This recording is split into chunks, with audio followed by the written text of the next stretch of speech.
Vamos falar então Vocês estavam falando. Isso é bem interessante que o Rodrigo falou. Todo mundo fala, nem existe a área 51. Tu já ouvi isso na internet. Você falou de 52, 53.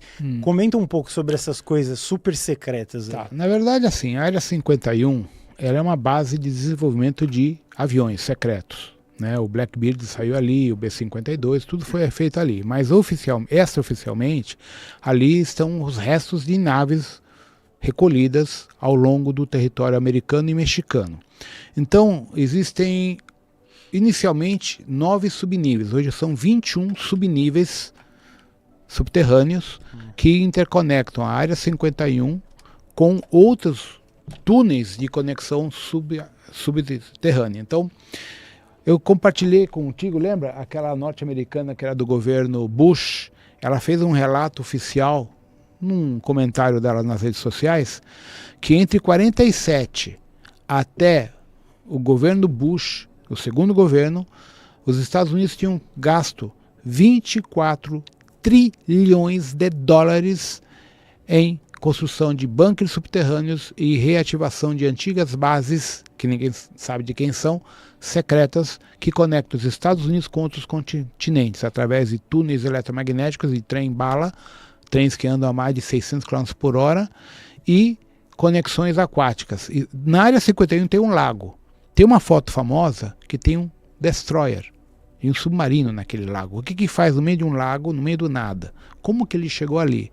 Esses lagos se conectam por redes do oceano interno. Então, para quem não sabe a história, na indústria petroquímica, na década de 70, se descobriu que na Sibéria existia um mar intraoceânico a 220 km de profundidade. Para encurtar a história, a nossa Petrobras descobriu um oceano intraoceânico a 780 km de profundidade no Mato Grosso, prospectando gás. Quando eles juntaram os mapas, descobriram que nós temos um oceano intraterreno 5 vezes maior do que toda a água da superfície da Terra. E esse oceano oscila de 780 a 800 km de profundidade até 200 e poucos quilômetros nos polos. E os americanos acessaram isso com a ajuda dos Greys. Então, assim, eles têm esses submarinos que navegam internamente. Com base nisso, a Área 51 se tornou o principal, vamos chamar, portal tecnológico para desenvolvimento de aviões, submarinos secretos e outras coisas tecnológicas de armamento. E aí eles precisavam da área de pesquisa genética e criaram a base de Dulce. Eu trouxe uma foto da base. Podemos colocar? Pode. A base de Dulce é especialista em... É isso aí. Especialista em pesquisa genética. Ali eles fazem hibridação de humanos com animais, tipo centauro e outras coisas mais. Fazem hibridação com humanos e greys. Inenarráveis, né? Você já teve lá em projeção? Em projeção. É horroroso, horroroso.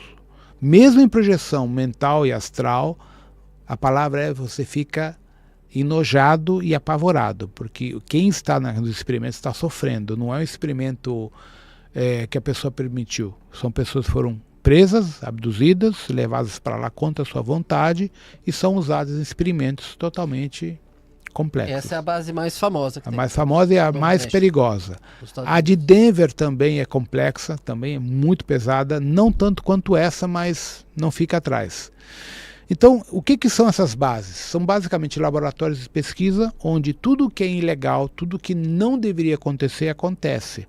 E aí entra a iniciativa privada, mais a parte militar secreta e o governo oculto. Então ali são os acordos com os Greys, os Zetas draconianos para desenvolvimento de hibridações genéticas. Isso é a base de vários filmes. Uma hibridação genética que o pessoal acha que é fake. O Ali, do filme Ali, Oitavo Passageiro, aquilo é real. Eu já vi ele em projeção várias vezes. O Predador do Schwarzenegger também já vi em projeção várias vezes. E assim como outras coisas dos filmes. Então o que acontece? O pessoal usa uma droga, fica com a consciência expandida, bebeu, misturou e acessa essas coisas. E aí põe no papel e vira filme. Então o homem, o ser humano, ele não inventa. Ele copia as coisas de algum plano, seja astral ou umbral. Então muitas das, vamos chamar assim, lendas urbanas sobre a Área 51, base de Dulce, Denver, a outra muito importante que é no Na Austrália. Da Coreia eu nunca entrei, da Austrália já entrei. Vou colocar a imagem da Coreia, pode ser outra imagem, por favor. São basicamente laboratórios. Essa eu tinha visto, parecia um OVNI, né? Isso é em Seul, na periferia da cidade de Seul, na Coreia. Se você pegar o Google Maps lá, aparece. Você vai ver. É uma base militar. E o que dizem? Né? Dizem que ela tem esse formato único, circular, porque ali seria um disco voador, vou chamar de disco voador, tá? Que caiu e ficou ali e que seria impossível de ser removido por causa do tamanho. Então construíram toda essa estrutura em volta e por cima para encobrir. Isso é uma base militar norte-americana na periferia de Seul, na Coreia do Sul. Então ali acontecem as coisas que a gente chama de filmes de ficção científica, para resumir. Na Sibéria eu já tive em várias bases também, na época que eu ia mais para curiosidade, né? Acessei muita coisa na Sibéria e como acessei níveis intraterrenos também aqui no Brasil, na Amazônia, na Barra do Garça tem bastante coisa, Serra da Canastra, Diamantina. Na Serra do Mar, aqui na Ilha do Cardoso, tem coisa pra caramba, né? Então, na verdade, nós temos um monte de registros arqueológicos. Recentemente, não sei se vocês estão acompanhando, um monte de descobertas que entre Cabo Frio e o litoral de Santa Catarina, um monte de cidades debaixo do mar, que estão sendo rastreadas por aquele sistema de satélites agora, que observam... LIDAR lá, tipo. o LIDAR. Eles encontraram um monte de restos de cidades submersas na costa brasileira, entre Cabo Frio, Rio de Janeiro, aquela região toda, e para lá abaixo de Santa Catarina, Florianópolis, aquela região. São antigas civilizações que... Outro lugar que eu estou querendo ir, mas está difícil o acesso... Ilhabela. Não, Ilhabela... Desistiu de Ilhabela? Não, nunca tive muito interesse ali. Os Olhos do Saara, na Mauritânia, que é a antiga Antártida. Aquilo é fantástico. E eles detectaram frequência eletromagnética no subsolo, a alguns quilômetros de profundidade. Pela descrição de Herodes, né? Heródoto, ele descreve aquilo como sendo Atlântida. E recentemente se verificou por satélite que é exatamente a descrição que ele fez há não sei quantos mil anos atrás. Círculos dentro de círculos. Círculos. No meio da rocha. Que hoje é deserto, né? Hoje é deserto. Só que detalhe, aquilo tem 50 quilômetros de diâmetro. Mandar, é isso aqui, né? Isso, tem 50 quilômetros de diâmetro. Mas dá para andar, dá para visitar aí dentro? Eles restringem o acesso, eu estou tentando ver o acesso. É complicado, hein?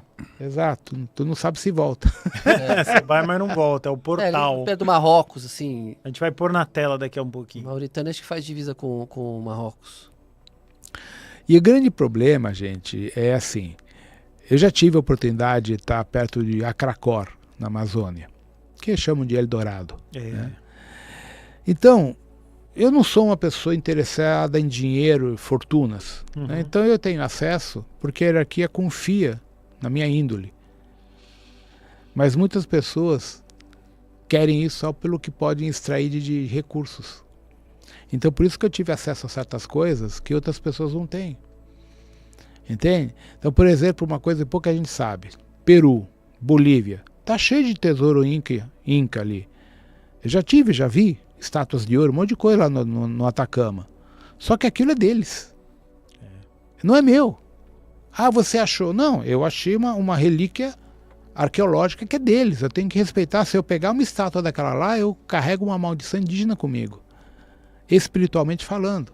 Então por isso que muitas pessoas que estão em busca de tesouros não é permitido que acessem esses lugares, por não respeitar a ancestralidade espiritual dessa cultura. Tá? E nas bases militares, a maior parte das vezes eu fui com autorização da hierarquia espiritual, porque eu ia a nível de pesquisa, eu não ia para interferir, eu era só um observador neutro. Antártida a mesma coisa. Eu tive nas bases do Quarto Reich em 96 a primeira vez. Bom, tem 40 cidades subterrâneas que eles estão ocupando de cidades anteriores, que já existiam. Eles não construíram nada, só reocuparam. No ano 96 existiam 1 milhão de pessoas morando nas cidades subterrâneas da Antártida. 1 milhão? 1 milhão, porque eles começaram a colonização no ano 26. Então, para o pessoal entender o que a gente está falando, porque o Rodrigo Roma é um download direto de muitas coisas. Eu vou usar um nome fantasioso, o Bigodinho lá, todo mundo sabe quem a gente está falando.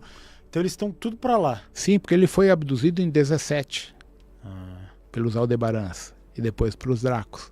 Então ele fez um acordo. Por quê? Porque na época o alemão, o austríaco, o sueco, o finlandês eram os que tinham o maior coeficiente intelectual do planeta. São descendentes do quê? Dos vikings. Os vikings são descendentes do Aldebaran, dos chamados Pleiadianos. Então, esse genoma foi escolhido para servir como humanos a serem retirados da Terra. Hoje, nós temos mais de 1,3 milhões de humanos fora da Terra em bases, desde aquela época para cá. Quem fez esse projeto? O Von Braun. Todo mundo esquece que Von Braun foi o construtor dos foguetes V2. Foi o diretor e o criador da NASA. Toda aquela turma daquele conflito foi transferido para a CIA, NSA, FBI e NASA. Sim. Eles nunca foram presos. E construíram toda a estrutura do governo secreto. Todo o projeto aeroespacial americano é a continuação do projeto alemão. Até os aviões, tu pega o B-52 nosso em Delta, é a cópia de um avião alemão que voava. Entende? Então, os americanos só copiaram o que já existia e aprimoraram que eles tinham dinheiro sobrando, né? Eles tiveram que ter um cérebro, né, para fazer isso. Os cérebros são os alemães. É verdade. O maior QI da história. Gente, eu sou engenheiro. Todo mundo copia. Como é que chama a fábrica que fazia o V2? Exato. Henschel. Todas, Não é igual ao meu nome, eu tenho um T. Todas as normas técnicas de engenharia do mundo copiam as normas alemãs. Tá? A ABNT brasileira, que a gente brinca que é a Associação de Normas Traduzidas, é uma tradução literal das alemãs, não americanas, alemãs. Se a gente for pro cinema de novo, Ale, no filme Alien e Predador, que é na Antártida, né? Que tem uma pirâmide, toda a estrutura ali exato, que bem aquece assim. e derrete, e tem o sinal que o alienígena vai lá buscar a briga dele com o xenomorfo lá para ele subir na hierarquia da civilização dele lá, né? É bem isso, bem no meio da Antártida, né? Então, se a gente... coberta por 1 quilômetro de gelo. Aí vem aquele... De onde o cara tirou a ideia, esse insight desse tema, desse roteiro? Não é à toa. Isso vem de teorias.